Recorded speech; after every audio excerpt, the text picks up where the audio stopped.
Hello, and welcome back to another episode of Spirituality for Badass Babes. And today I have the beautiful Serena Curran with me, which she is just absolutely amazing. She has so many things going for her, so many things going with business, and I'm so excited that she's going to be talking with you today. So, Serena is a trauma-informed spiritual teacher. She's a wealth healer. She's an Akashic Records detective, which is kind of fascinating. She's been doing I can't speak apparently, transformational global healing work for over 25 years, which she's also been a quote unquote digital nomad for almost as long before digital nomads were digital nomads, as in my realm of world now. She's helped thousands of clients to create soul fulfilled businesses and lives. So welcome, Serena. Welcome, welcome, welcome. And my first question for you is, what makes you a spiritual badass? Well, oh my goodness. So what makes me a spiritual badass is that I've been willing to jump off and do things with just based on, I got the intuitive hit, like sell my home, move to Europe, not knowing where I was going to live or how, and start backpacking until I found the place that I was going to be, which turned out to be in Austria. And I wound up having my first healing practice there in Austria without very little training, a couple of weekends. And I just had to figure it out as I went along, which made me realize that it wasn't about me. It was always about my guides. I love that. That's kind of very similar to my entrepreneurial slash digital nomad world. That's exactly what happened with me. I went off on a journey to Thailand and I had no idea what language they spoke, anyone over there. So we're very aligned. So you help people with the soul wealth map as well as the recreational code. So I'd love for you to explain a little bit about that, a little bit about you, what you do, and how you help people and their businesses transform their lives and everything that they're doing, making it all soul aligned. Yeah, well, I'm all about soul, and I'm all about, either aligning with your soul, which is one level of working with your soul. And of course, then there's the embodiment of your soul, which is bringing your soul right down into your body, which is what I teach in the recreation code.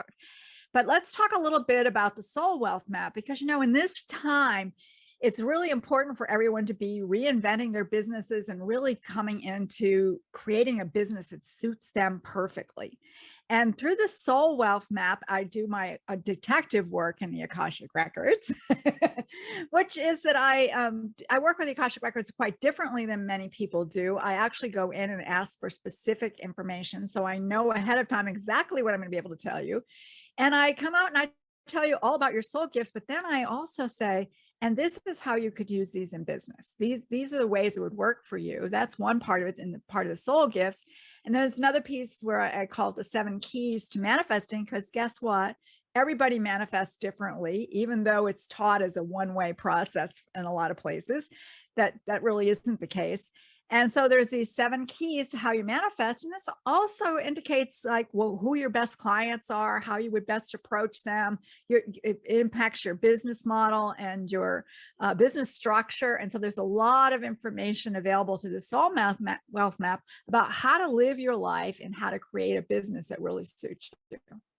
That's beautiful. That's so fascinating, because I've been teaching manifestation for a long time, and I agree. Like it's now one way to really get in tune with what you're manifesting and getting in tune with what you want. You can be a specific manifestor, a non-specific manifestor. You can do all the vision boards, but still things will not be coming to you because you're just not manifesting the right way. So that's so important and so beautiful that you're focusing a lot of your work on the manifestations as well as the records. So let's speak about the more of this detective work that you're doing inside of the records.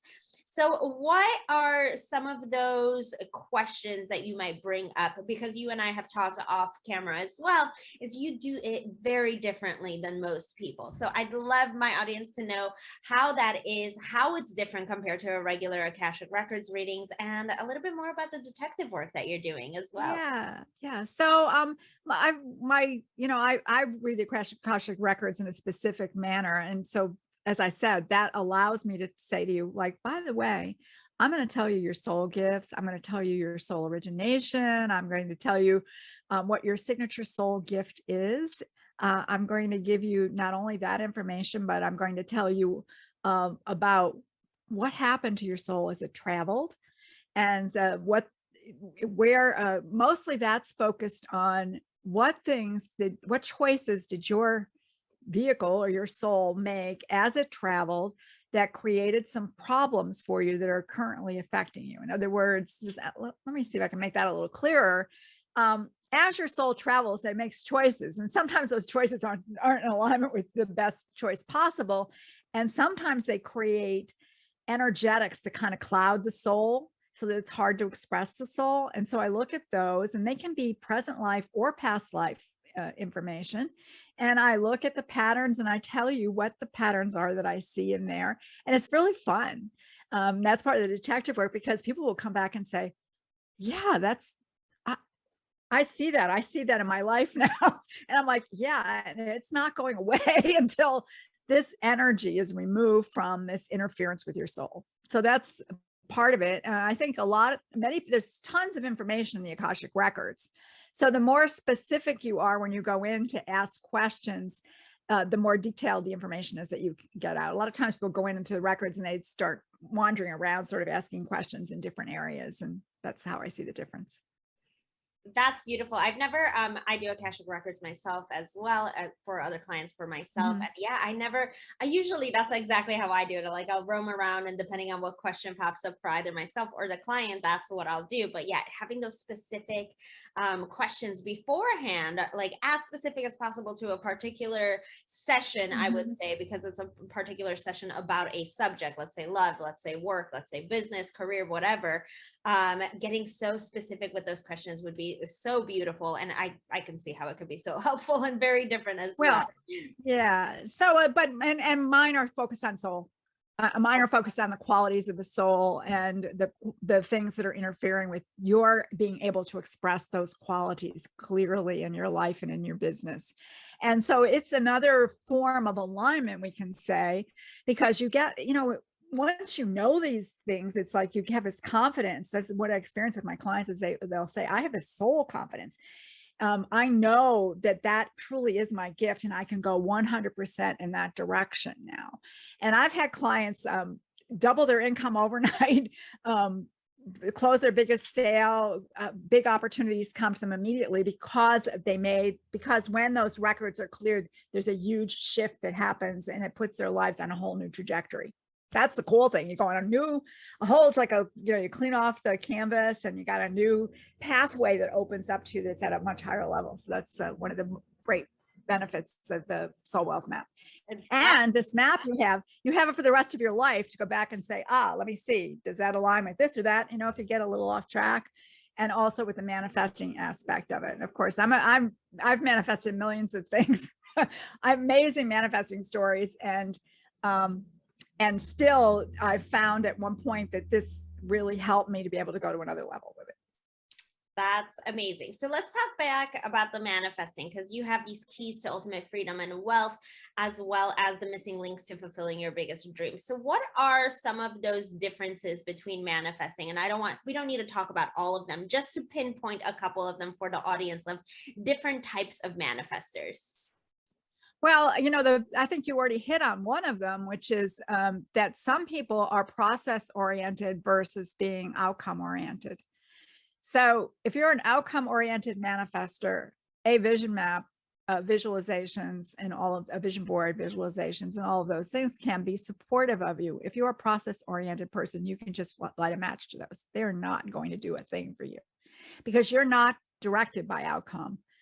You're more interested in the process as you go along. You still can set an outcome. You don't need a specific outcome. Like a person who's a outcome oriented needs a specific outcome. And I'm going to make $10,000 a month within 3 months. Okay, that's a specific outcome. A process person, they wouldn't set their intention. So it even affects how you set your intention. They wouldn't set their intention as specifically as that. And I think you also mentioned that. That's just one aspect of it. There's also, are you an innovator? Are you or are you more of a recreator when it comes to making your products or your offers or whatever it is that you're bringing forward? Are you What kind of people do you like to work with? Are they people that are, do you like people, are you better off with people that are like you, or are you better off with people that are not like you? These are all qualities that can be, can come out in the soul wealth map, so that you know specifically, and this can affect your marketing. You know, how do you target your marketing? If you're supposed to be, if it's important for you to work with people that are not like you, then you need to make that clear in your marketing. You see, so all of these little qualities of the, how to manifest go ahead and get translated concretely into how you do business or how you live your life. You know, who do you want to make friends with? You know, if you need to be around people that are very different from you, then, you know, belonging, like, for example, belonging to some community where everybody's the same isn't really going to spark your interest. You might be more cosmopolitan and like to meet a lot of different kinds of people. So that kind of, those kinds of qualities are all there to be understood. Fascinating. Thank you so much for that.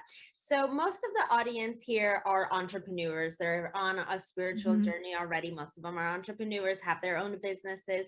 So what would you say for someone who is just starting to be on their entrepreneurial journey and they want to get more in tune with their souls? How would they go about getting more connected to that? Well, you know, there's always meditation, but that doesn't work for everybody. And I do like to tell people, you know, meditation is not some big deal. It's all it is a focus on a single point so that your mind gets clear. And so a very simple way of meditating is to take a candle, a little votive candle, put it on the floor, light it, and then just sit there and look at the flame and keep going back to the flame. That's all you need to do. You don't have to get involved in a lot of other, I mean, it can be that, or you can go outside and listen to the birds and just keep coming back to the birds. And as your thoughts come, keep coming back to the birds. And eventually that helps to clear your mind and to be able to see what the direction that you're going to move in, and to become more aligned. One of the most important things that we violate here in our world is you got to slow down. Everybody's on high speed, or let's go faster. Let's go faster. You really need to slow down. Slow down. That's when you can actually hear, feel, sense, respond to what is being shown around you, because you see messages can come in any sort of form. Maybe maybe you wake up to a song in your head, or you hear something on the radio, or a truck goes by with a sign. But if you're on high speed, you're not going to see those things. They're just going to go right past you. So it's that slow down part. And believe it or not, there is scientific evidence that you are more productive when you slow down than when you speed up. So this is in opposition to almost everything that's taught, basically, or has been taught, right? Because we're moving into a new world now where we're going to understand that these old ways of doing things are not appropriate. They're not effective. They're not the ways that are going to give you the best results for your business. So that's a couple little things right there. Beautiful. Yeah. I mean, when we started with COVID, I mean, COVID's been going on for over a year now already, which is crazy. But my whole motto going into COVID was I slowed down to speed back up. It was really taking the time to look within myself, really get in tune with myself so I can speed back up. I much full in speed right now, but we do need to take that time to really slow down, focus on what's important, prioritize what we need to do. And it's okay if we don't have to do everything all at once. It's okay to miss a couple of things, to have an ongoing to-do list. That is completely okay. It's okay to not have a to-do list. Yes, that's okay. Okay and just do whatever. It's okay to do that too. And you know, the other piece is self-care. This is incredibly important. And another piece that people have ignored, you know, pushing themselves and doing more than they need to be doing. And basically, if you don't take care of yourself, then nothing else in your life is going to work. So self-care is another piece of this. And you know, when COVID came, when this happened, I have to be really truthful. I was like elated. I was like, oh my God, this is the moment we've been waiting for. It's going to make all of us stop and reevaluate. And it really has done that. We're reading now about how so many people are changing their jobs and rethinking where they've been, or their relationships have ended because they got to really focus on what was actually going on. It made people stop and slow down and actually take notice of what was happening in their lives. So it's been that, from that perspective, it's been very positive. And of course, there's been a lot of stress associated with it, because again, you know, we've got to remember that we're in a culture and a society where there is an effort to keep pinging you with fear. And so stepping out of that and just remembering that you are safe and coming back to your own heart, coming back to your own soul, that's your place of safety. And remembering you are always safe, and, cutting out these, don't listen to the news and don't take in all of this craziness that is really there to generate fear and concern. Yeah, that's perfectly said, beautifully said. So going back to Akashic Records, do you, I know I'm all over the place. I usually, Yeah, that's all right. It's a great my monkey conversation. brain is all over the place, as it always is. But so going back to the Akashic Records, so how would you, if someone, obviously most people, they've been listening to me, they know my stories with the Akashic Records. I don't really teach how to get into them. What kind of tips would you give to someone if they're looking to get into their own records and do your method within their own records? Well, they couldn't do my method in their own records because it's my method, but and it took a lot of creation to come up with it. And I don't teach people to go into the records either, but as I would encourage anyone to go into their records, and it's very simple. Just ask. Go in meditation and ask to connect with your Akashic record guides. And there is a feeling when you're connected to the records. There is a sensation that, because it's a very high vibration place. And so, at some point you will know I'm in the records. I've gotten in the records, and then you can ask questions or do whatever, do writing, ask questions and do writing.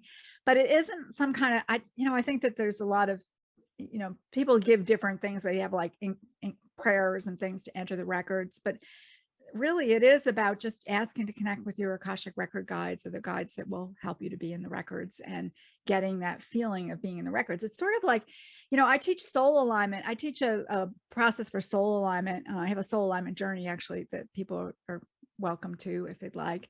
And it really is about getting your energy in alignment with this, you have this flow of creative energy that flows to the center of you, and getting yourself in alignment with that flow of energy. And it has to do with your thoughts and your words and your deeds, and about connecting with source and not down to the earth. It's really about aligning your hara. And but what my point being here, that what I teach about that is that as you do that meditation or that journey into alignment, you notice how it feels. You begin and you ask yourself to notice, to be aware. How does it feel when I'm in alignment? How does it feel when I'm not in alignment? And you can do this because when you're in alignment, things flow and things are easy. And so you're teaching yourself to recognize when you are in alignment, when you're not in alignment. Beautiful. Thank you. Thank you so much for that, Serena. So what last minute tips, tricks, topics would you like to share with the audience of how they can connect to their souls, connect to themselves, connect to their businesses, and the purposeful life that they really should be living? Well, I think I'm going to back up a little bit and say that what I notice in a lot of people who are manifesting is that they're not careful about where they get their intentions from.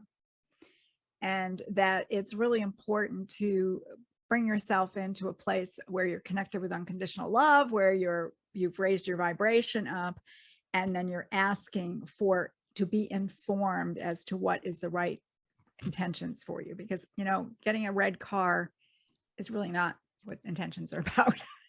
And so, in my world. And so you get in a higher level perspective, because if you're looking just at this level out here and you're looking around and you say, well, I want a house, I want a car and all that stuff, you're missing the higher level picture. And so one of the things I suggest to people is that they actually do that, to tune a little bit higher, to get a receiving of what is the direction that they should be moving in with their intentions and their manifestations. If they want to do the highest level manifestations, that's how they would go about it. So that's one thing. So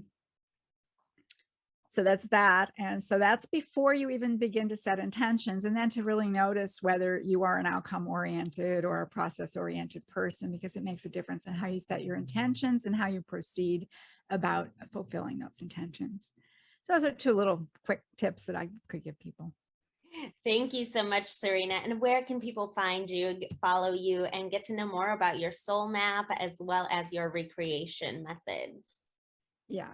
So on my website, which is Serena Curran, SerenaCurran.com/soul wealth, SOULWEALTH. That will get you to my soul wealth map and an explanation, shows you results there, and you can take a look and see whether that would be something that would be important for you to do. And if you'd like the soul alignment journey, then it's at the same email, same web address, but /journey, and you'll get the soul alignment journey in which you can then practice to bring yourself into alignment with your soul. And there's other things there on my website, so take a look around. Perfect. Thank you so much, Serena. And all the links will be linked in the show notes. Thank you so much, Serena. Thank you for your time. This was beautiful. I've loved being here. Thank you, Ania. Have you ever wanted to become a published author, but you have absolutely no idea where to start? Well, this is your chance to stand out and finally get your story heard. I'm putting together a book series called Unlocking the Codes, and I want you to be a part of it. Titles include Unlocking the Codes to Spirituality, Unlocking the Codes to Success, Unlocking the Codes to Manifestation, and many, many more. So, if you've ever thought about sharing your story on a global scale, but you are completely overwhelmed with everything that goes into writing a book, like the book cover, the editing, the marketing, then claim your spot right now in the hottest co-author book series before someone else does. To apply to be a co-author in the Unlocking the Codes book series, go to unlockingthecodes.com.